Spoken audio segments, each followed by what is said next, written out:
Professor Naeem Zafar साहब, sir ये बताइए, डोनाल्ड ट्रंप ने कहाँ मिसकैलकुलेशन कर दी? उन्होंने ईरान को भी शायद वेनेजुएला समझ लिया कि उसका सदर उठा के ले गए थे वो, और यहाँ पे उनको लगा कि एक दो रोज़ में मामला हल होगा। ऐसा हुआ नहीं, और ईरानियन जो हैं बड़े हैरान कुन तौर पर बड़े टफ निगोशिएटर्स जो हैं वो साबित हुए हैं। इस जंग बंदी से अमेरिकन इंटरनल पॉलिटिक्स में किस हद तक आप इम्पैक्ट देख रहे हैं? और जो डोनाल्ड ट्रंप ने जंग शुरू करने के बाद जो अपना पॉलिटिकल कैपिटल लूज किया है, आपको क्या लगता है कि जंगबंदी के बाद क्या वो इससे रिकवर कर पाएंगे? अमेरिकन पॉलिटिक्स में ये बात है कि जो 20-25% लोग हैं वो सिर्फ मागा जिसे कहते हैं, वो जो भी ट्रंप कहता है उसको बिलीव करते हैं। वो सिर्फ उसी न्यूज़ को सुनते हैं जो कि ट्रंप को सपोर्ट करता है। जब दूसरी तरफ कोई 30% लोग हैं जो कि बिल्कुल एंटी ट्रंप हैं, तो दरमियान में जो है ना, जो 20-25% वो डिसाइड करते हैं कि मुल्क किस तरफ जाएगा, कहाँ जाएगा। डोनाल्ड ट्रंप ने अपना पॉलिटिकल कैपिटल लूज किया, not just domestically but internationally. तो उसके लिए रिकवर करना is going to be difficult. उसका जो क्रूड लैंग्वेज इस्तेमाल की है, अनडिप्लोमेटिकली उसने बिहेव किया है, तो अमेरिका ने जो क्रेडिबिलिटी पिछले 70 साल में बनाई थी वो काफ़ी इवेपोरेट हो गई है। वो सबसे ज़्यादा नुकसान ये हुआ है कि लोग हमें सीरियसली कभी अमेरिका को लेंगे? जब अमेरिका कहता है आपको मैं डिफेंड करूंगा तो यकीन करेंगे? तो वो इज़ द बिगेस्ट लॉस। और जो दरमियान में जो 30% लोग हैं वो समझते हैं इसको, वो are going to not vote for Trump going forward. So Trump will have a setback in November, लेकिन सदर तो चेंज नहीं कर सकते। लेकिन अगर कांग्रेस में डेमोक्रेट की मेजॉरिटी हो गई तो सारी कमेटी के चेयरमैन जो होते हैं वो रिप्लेस हो जाते हैं रूलिंग पार्टी के, जो मेजॉरिटी पार्टी के। सो सब जो चेयरमैन होंगे सब कमेटियों के, वो रिपब्लिकन से डेमोक्रेट हो गए, तो फिर ट्रंप के एजेंडा में ब्रेकें लग जाएंगी। तो बेस्ट वी कैन होप कर सकते हैं कि ज़रा उसको चेक एंड बैलेंस आ जाए, उसको ब्रेकें लगी, ताकि इसे जो वाहियातें इसने की हैं पिछले 1.5 साल तक वो कम हो जाएं। एलिमिनेट नहीं हो सकती। हाँ, जब दोबारा इलेक्शन होगा 28 में, फिर पता चलेगा भैया आगे कौन जाएगा। मेरे पॉइंट ऑफ व्यू से Trump should lose big time, लेकिन इतना अनप्रिडिक्टेबल है कि फेयर एंड फेयर इलेक्शन होने देगा, करवाने देगा, कि और कोई वो घपला कर सकता है। बिल्कुल, ये बड़ा अहम नुक्ता सर आपने उठाया है। लेकिन ब्रिगेडियर साहब, डोनाल्ड ट्रंप ने आज ही कहा है, एक तरफ वो मुज़ाकरात की बात, दूसरी तरफ धमकी, और तीसरा उन्होंने ये भी कह दिया है कि अमेरिका को किसी किस्म का कोई नुकसान नहीं हुआ। क्या आप वाकई समझते हैं कि इन 40-45 रोज़ में अमेरिका कोई नुकसान नहीं हुआ? और दूसरा सर ये बताइएगा कि ट्रंप की ऐसी क्या मजबूरी बन गई, वो तो हर 24 घंटे 48 घंटे का मौका और डेडलाइन देता था कि जनाब ये जंग जो है वो ख़त्म होने वाली है, कंक्लूड होने वाली है, हम जीत गए हुए हैं। तो वो कहाँ गई अमेरिका की जीत, और किस तरह से वो ट्रॉफी शो करेंगे अवाम को अपनी? जी हाँ, देखिए मेरे ख्याल में पहले तो उन्होंने अंडर एस्टिमेट किया। उनकी जो स्ट्रेटजी उनकी बिल्कुल ऐसी नहीं, उन्होंने वार गेमिंग ऐसी नहीं की कि इसके प्रॉबली वो मिसकंसेप्शन ये हुआ। वेनेजुएला वाले की कहानी थी, रशिया इजराइलीज ने कहा कि हम उनको डिकैपिटेट कर देंगे लीडरशिप को, तो ईरान कोलैप्स कर जाएगा और उसके बाद जो हम we can change the regime also and so. वो ऐसा हुआ नहीं, ईरान स्टेडफास्ट रहा। और उसके बाद देखें कि अब जो लॉसेस की बात करें, नुकसानात की बात कर रहे हैं, आज प्रेसिडेंट ट्रंप ने कहा $500 मिलियन का नुकसान है ईरानी इसको डेली हो रहा है, जबकि उनका अपना $1 बिलियन डेली का खर्चा था। तो आप अंदाजा कर ले कितना नुकसान अमेरिका का हुआ। That is one thing. They asked for $200 billion का एडिशनल बजट से कांग्रेस के लिए उन्होंने रिक्वेस्ट की थी कि हमें एडिशनल बजट दिया जाए। उनके पास इंटरसेप्ट खत्म हो गए थे, इंटरसेप्टर्स खत्म हो गए थे, क्योंकि वो आप देखें कि जिस तरीके से इंटरसेप्टर्स जो थे मिडिल ईस्ट जीसीसी से भी शिफ्ट करवाए इसराइल को, और साउथ कोरिया से भी उन्होंने इंटरसेप्ट, जापान से भी इंटरसेप्ट लेके इन्होंने इसराइल शिफ्ट किया था। तो दैट वाज द सिचुएशन, क्योंकि बस पैट्रियट कम पड़ गए थे। जो थर्ड मिसाइल्स जो भी है सिस्टम था वो भी that was not functional.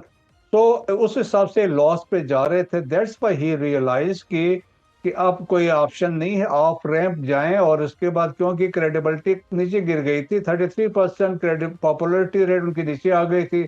60% American they oppose the war, और फिर अभी ये है कि 60% अभी वो इसराइल के अगेंस्ट लोग पब्लिक ओपिनियन बिल्ड हो चुका है अमेरिका के अंदर। सो अब प्रेसिडेंट ट्रंप देखें, नवंबर में मिड टर्म इलेक्शन से बहुत सेंसिटिव मुश्किल इम्पोर्टेंट इसलिए है क्योंकि वो तय करेंगे कि कांग्रेस कहाँ पे, सेनेट का और कांग्रेस की क्या सिचुएशन होगी। अगर देखें कांग्रेस हाथ से निकल जाती है और वहाँ पे अगर डेमोक्रेट्स, अभी बहुत कम फर्क है, तो अगर वो चीज़ें हाथ से निकल जाती हैं तो ट्रम्प के लिए मुश्किलात पैदा हो सकते हैं। देयरफॉर कि ये जो उन्होंने ऑफ फ्रेम कोशिश किया है, अब आप देखें पब्लिकली वो क्लेम कर रहे हैं कि विक्ट्री, कि हम प्रिवेल कर गए हैं, दैट्स वाई हमने 15 पॉइंट्स दिए हैं, हम डिक्टेट करवा रहे हैं, हम अपनी चीजें मनवा रहे हैं। तो एक नैरेटिव बिल्ड कर रहे हैं, खुद भी बात कर रहे हैं, और उनका सेक्रेटरी वार भी बात कर रहा है, और बाकी जो ऑफिशियल है मार्को रूबियो और अदर्स वो भी, या चेयरमैन जॉइंट चीफ भी यही बात कर रहा है। तो एक स्टेज सेट करने की कोशिश कर रहे सही। हैं कि ये हम लोग प्रिवेल कर गए हैं। तो मेरे ख्याल में किसी हद तक उनको यहाँ पे फेस सेविंग मिल सकती है, क्योंकि दैट्स वाई उनकी कोशिश है, क्योंकि वरना लड़ाई में तो शिकस्त उनको होगी। Militarily they have been defeated by Iran.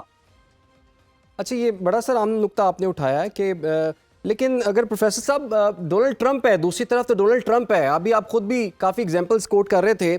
Donald Trump साहब जो हैं वो बड़े अनप्रिडिक्टेबल हैं, और अगर मुज़ाकरात में ब्रेक थ्रू नहीं होता है दूसरे दौर में भी, तो क्या आपके ख्याल में आइंदा चंद रोज़ में दोबारा जंग शुरू हो सकती है? क्या ये नौबत आ सकती है? जो दो बातें हैं, डोनाल्ड ट्रम्प अनप्रिडिक्टेबल नहीं है। वो बातें करते हैं कि वो प्रिटेंड टू बी अनप्रिडिक्टेबल, ताकि अगला बंदा घबरा जाए, समझना कि क्या करेगा, कि ये यानी कि ये फास्ट बॉल भेजेगा या स्लो बॉल देगा कि गूगली फेंकेगा। वो आपने कंफ्यूज करने के लिए करते हैं। वैसे इतना अनप्रिडिक्टेबल नहीं है जितना वो अपेयर करते हैं। दूसरी बात है कि क्या जंग दोबारा शुरू हो सकती है? अच्छा, उसमें मेरा ख्याल ये है कि जंग तो नहीं होगी, लेकिन कोई स्कर्मिशेस हो सकती हैं। ये सब निगोशिएशन की बात है जी। दो बंदे जो 47 साल से एक दूसरे को मोहब्बत नहीं करते थे, पहले उनको एक कमरे में बैठना, बातें करना, तो सब चीज़ें एक हफ्ते में तो साइन नहीं होंगी। एक उस हुआ इस्लामाबाद में कि they understood each other position, कि चाहते क्या है, कहाँ फ्लेक्सिबिलिटी है। दोनों घर गए, अपनी डिस्कशन हुई, अब दोबारा वापस आ रहे हैं। अच्छा हमारे 10 पॉइंट थे, चलो 3 में ये हो गया, 2 में हम डिसएग्री करते हैं।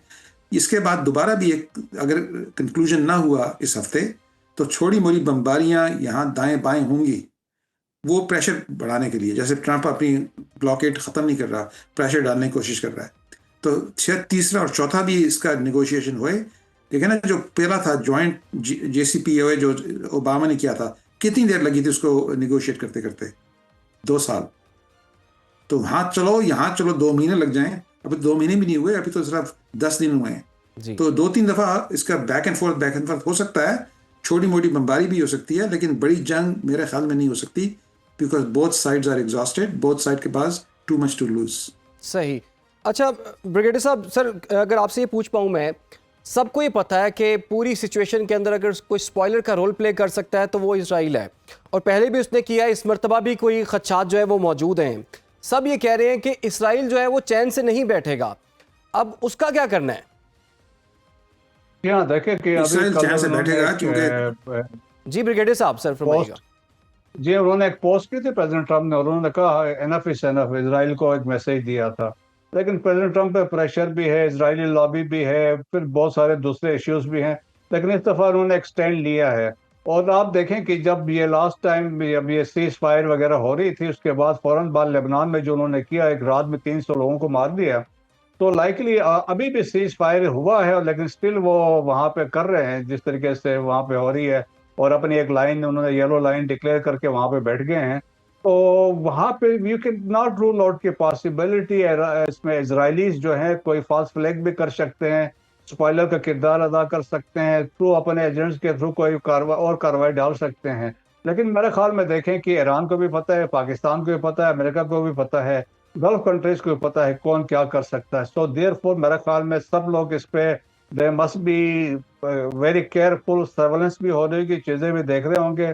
और मेरे ख्याल में इजराइल की कोशिश के बावजूद वो ऐसा नहीं कर सकेगा, क्योंकि इस दफ़ा इंटरनेशनल कम्युनिटी भी बहुत सीरियस है। दे वांट, सब चाहते हैं टू अवॉइड दिस कैटास्ट्रोफिक वार अगर होगी तो सर लबनान में जो जंग बंदी है वो भी तो 26 तारीख तक उसका टाइम है, आपको लगता है वो एक्सटेंड होगी, और क्या उसकी सेटलमेंट भी इस मुआहदे का कुछ हिस्सा हो सकती है? देखिए प्रेसिडेंट ट्रम्प ने लेबनान के प्रेसिडेंट को भी बुलाया है और नेतन्याहू को भी बुलाया है, और फिर वो उन्होंने कहा कि हम, ये भी बहुत पुराना है, और देखें कि there is no international border between Lebanon and Israel, और इसराइल ने एक there is a blue line भी है, there is a yellow line भी है। इसराइल आगे आके लिटानी रिवर तक भी पहुंचना चाहता है।